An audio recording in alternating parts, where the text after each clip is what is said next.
The first fire erupted just after sunset.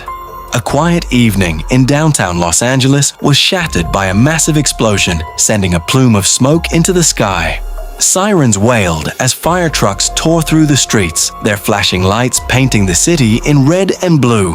At first, people thought it was just another accident, a gas leak maybe, or an electrical failure. But then the fires kept coming.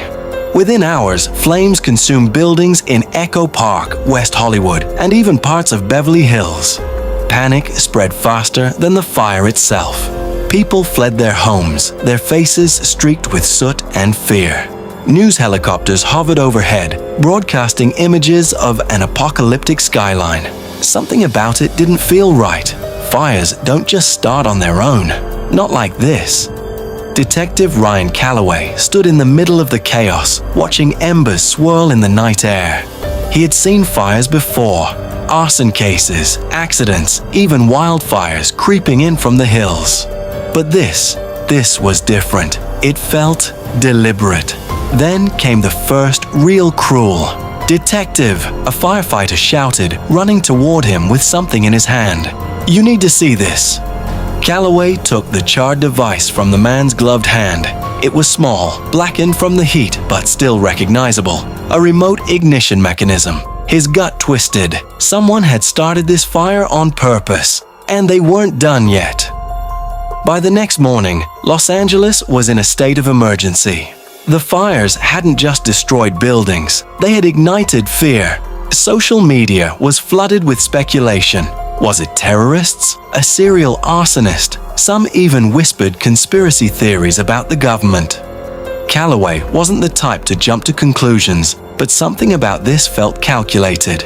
The fires had spread too quickly, too precisely, like someone had mapped them out beforehand. When the FBI joined the case, he wasn't surprised. What did surprise him was the person they assigned to work with him, Special Agent Hannah Reyes. Reyes was sharp, no nonsense, and had a reputation for cracking impossible cases. She walked into the precinct like she owned the place, dropped a file on Calloway's desk, and said, "We've got a problem." Inside the file were satellite images showing drones flying over the city just before each fire started. High-tech, military-grade drones. Calloway exhaled sharply. "So, what are we dealing with here?" he asked. The fires kept coming.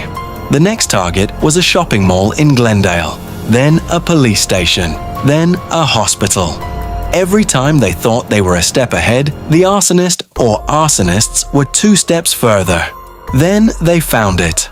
A raid on an abandoned warehouse in East LA turned up a disturbing message, spray-painted in red across the walls. "The Phoenix will rise."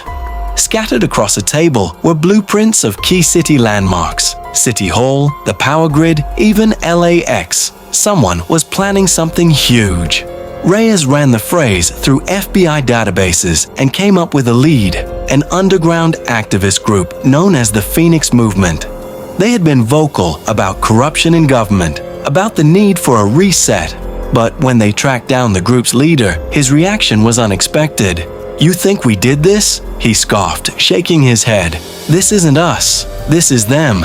"Them?" Calloway pressed. "The people who want you to think it's us." And just like that, everything shifted. It was a hacker named Jace Monroe who finally cracked the case open. He reached out through a secure channel, his voice masked. "You're looking in the wrong direction," he said. "This isn't about rebellion, it's about control."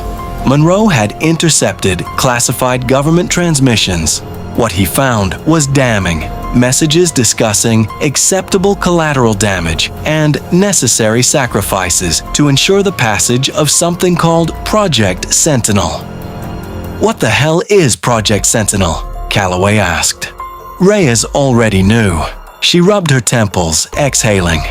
"It's a surveillance program. Facial recognition, mass data collection. The government's been trying to push it through for years, but the public wouldn't go for it. Too many privacy concerns." Calloway frowned. "So you're saying they're letting the city burn to scare people into accepting it?" Monroe's voice was quiet. "I'm saying they're the ones setting the fires."